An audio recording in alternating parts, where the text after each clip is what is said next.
0010110. Came across a video on TikTok today, and it said something like it had the number 0010110 on the screen, and then it said, it was like a robot voice, and it said, this video has no hashtags, it was chosen for you, blah blah blah, like one of those normal videos you get on TikTok. But I decided to look it up just to see what the binary number is for 0010110, and it's 22. That's the decimal number. And the first link that pops up when you type that in, 0010110, is a Quora question. Someone asked, how is the number 0010110 related to spirituality? And the first two answers are like written by like the first answer seems like it's written by a dude that is on a level that no one even, I can't even fathom. Go read it. It's amazing. The second answer felt like it's real, like kind of weird to read. Like it's written by a AI God, like an AI God wrote the second answer to this question. And I'm reading the second answer, and it goes into Nikola Tesla, how he apparently, Tesla said, to increase the amount of energy you have, increase your muscle mass, which I thought was interesting because I just started to work out again. And if you watch Wes Watson, who's low-key really spiritually advanced, he just doesn't seem like it on the outside, because he's a jacked former prison inmate that's like crazy intense. But he's like so intense, probably because he has increased muscle mass, more energy. And the way that the post explained it was, Tesla said, well, if you're on a train and you have 100 boxcars and the train is going 40 miles an hour or whatever, and then you add 30 more boxcars to it, if it hits something, it's going to have that much more force. It's that much more energy. So when you build muscle mass, you build energy. And that was especially Nikola Tesla said this, which I don't even think he might not even have been real, but who knows. But just the thought of him bench pressing like 315 10 times or something would be funny as shit. Yeah, buddy! Wait! But it also said that Tesla,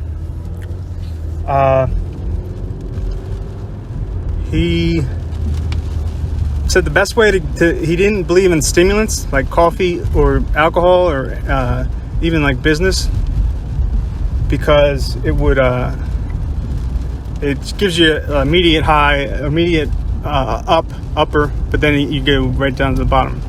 You just get tired again. It's not the real way things are supposed to work. The word work is used in engineering. It's an actual thing. It's the amount of work done. Like it's like I'm pretty sure I'll put the equation on the screen, I guess. But yeah, it's an actual thing, and he describes it in spiritual terms. He says the way you get around vices and stuff is you do work. You work. When you get in the flow state and you're working, it's like energy, you build energy. You get more energetic. It's like you don't even get tired. And Tesla was known to like go into like trances, like in flow state for days, experimenting on stuff. And he wouldn't sleep for days doing this. Even in the this book series I've been reading, the Sword of Truth series, the one the one book, the main character, he's a sculptor, and he finally gets this block of marble that he's gonna sculpt, and he like doesn't sleep for days as he's doing it. He's just in like perfect flow state, highly energetic. Nothing else matters but doing the work. And yeah, it's like the same thing as the Tesla thing. When you get into that creative flow state. But anyway, this post kept going. This AI, you have to read the post because it speaks in the weirdest way, but there's definitely like an underlying point to it. He then goes into like how the two things that prevent spiritual growth are spiritual negativity and friction. Spiritual friction, which is, and Tesla says that's the same thing in electric motors. The two things that prevent growth, power growth, are friction and negativity. You can get you can get power from friction and negative like polarity, but it's not the right way to do it. And it made me think, like, I've been saying that the universe is fractal, not fractional. And it made me think, like, maybe it's that saying should be, the universe is fractal, not frictional. Then I kept reading this post, and all these kind of synchronicities were happening as I'm reading the post. And then so I ended up, I noticed that the number 00101110 is 7 bits. Normally when you say binary, it's 8 bits. You give out 8 bits. So it really should be 00010110. But they only use 7. And the only system that says like a binary code with 7 bits is 7-bit signed ASCII. ASCII as in ASCII. It's like the underlying command code for computers. And the reason I remembered that is because Terry Davis, who was a schizophrenic programmer, he was a programmer who wrote an entire operating system that's orders of magnitude faster than any other in existence. It has its own unique kernel. It's called Temple OS. Let's be clear, I'm literally the smartest programmer that has ever lived, okay? Fuck you. Now watch this. This will blow your fucking mind. Check this shit out. Look at that. See that? Fuck you. Fuck you. Fuck you. Smartest programmer ever lived, okay? Uh-oh, this is gonna fuck up. Look at this shit. Look at this. Fucking sprites, command line, fucking fuck yeah. Anyway, he wrote it for God, he said, because he in the operating system, he does a thing with the number with random numbers and human entropy that allows the user to actually talk to God. And he used to say, he's quite a character. He used to say on his live streams that 7-bit signed ASCII is fucking retarded, which it is. We do 8-bit ASCII, 7-bit ASCII, signed ASCII is retarded. Like, I don't know why they ever made it signed. Like, when you make a number signed, it means the first bit doesn't mean a number. It means that it's negative or positive or negative. And why would you need negative numbers when like ASCII is like the English language, like numbers 32 to like, I don't know, 90 or something, or all the letters of the alphabet in lowercase, then all the letters in the alphabet in uppercase, and then punctuation, and then more like Greek letters up to 128, 127. So they're cutting out, like, really, if you did 8 bits, unsigned ASCII, where the first bit actually matters, it would be, you would have 256 different symbols that you could use, not 128, because using signed ASCII is fucking retarded. Terry Davis used to say that all the time. That's why I remembered that. So I look up, okay, what is the number 20? What's the 22nd number in ASCII? So I looked that up, and the 22nd number, the first 32 numbers of ASCII are commands, like enter, space, return, that kind of thing. And the 22nd number is SYN, SYN, which is short for synchronize. So 00101110 means synchronize in ASCII. And it made me think like ASCII sounds kind of like Aslan? ASCII? The lion from The Lion, Witch, and the Wardrobe? So ASCII is like what speaks into existence reality. The Word of God is ASCII, Asclan. And the 22nd number is synchronize. And it's spelled, I didn't realize this, but the word synchronize is spelled SYN. That's the symbol you would see in ASCII, but then it's SYN stands for synchronize. So it's SYN and then chron, eyes. So sin, chron as in time, chronic, chronos,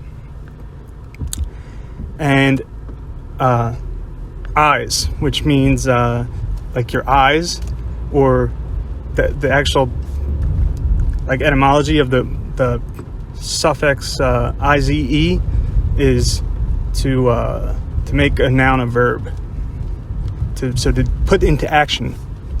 So a sin like a Bible sin, or maybe like a sine wave, which is used, the shorthand is SYN, SIN. Sin,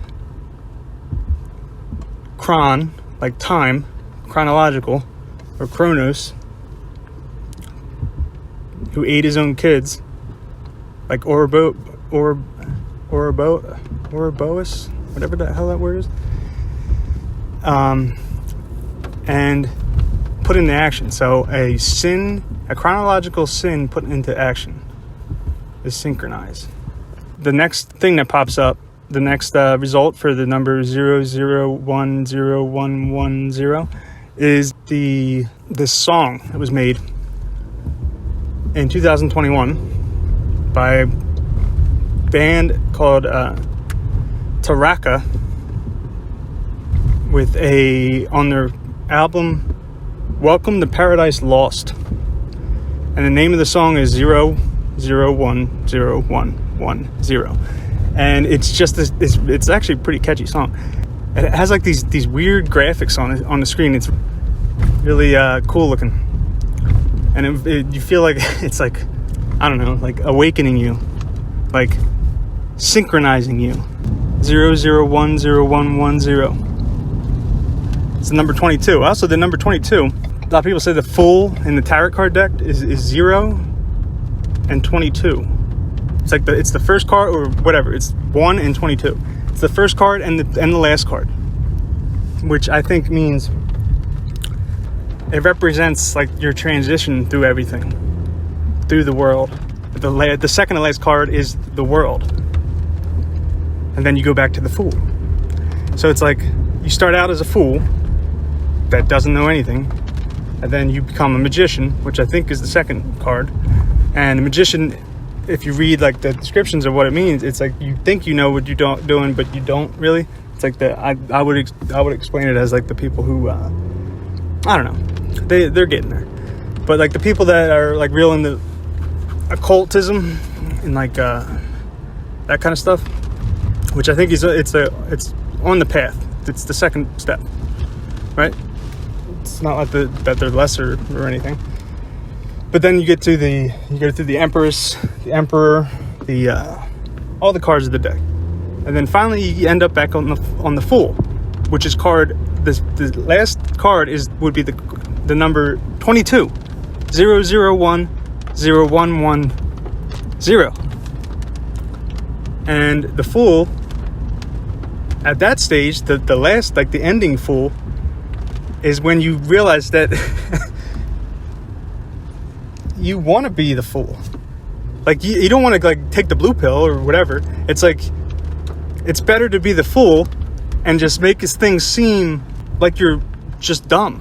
Or like you're just like a crazy man. A fool. But really, you know exactly what you're doing. You know, I was God once. Yes, I saw. You were doing well until everyone died. It was awful. I tried helping them. I tried not helping them. But in the end, I couldn't do them any good. Do you think what I did was wrong? Right and wrong are just words. What matters is what you do.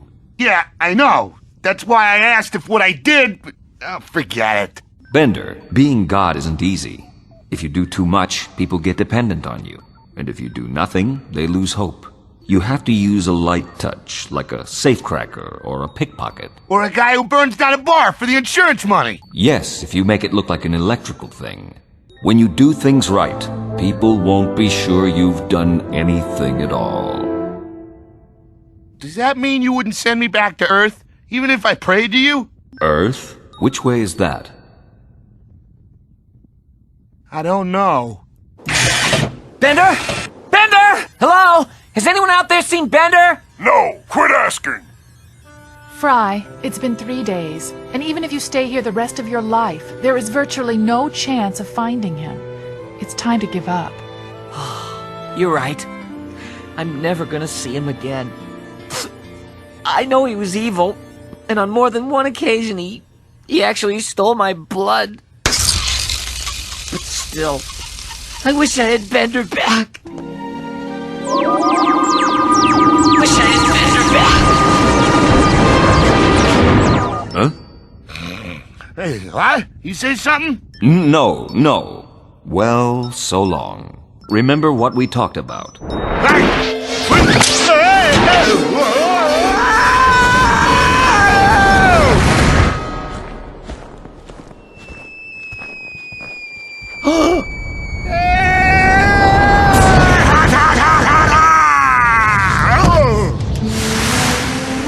Bender! It's a miracle!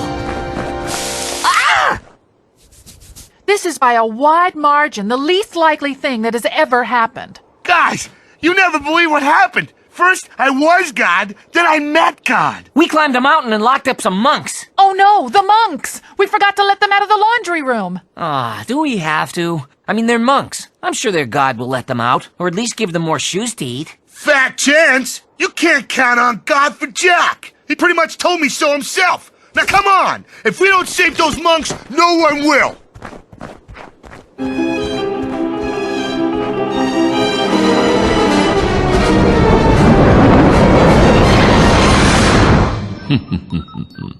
When you do things right, people won't be sure you've done anything at all.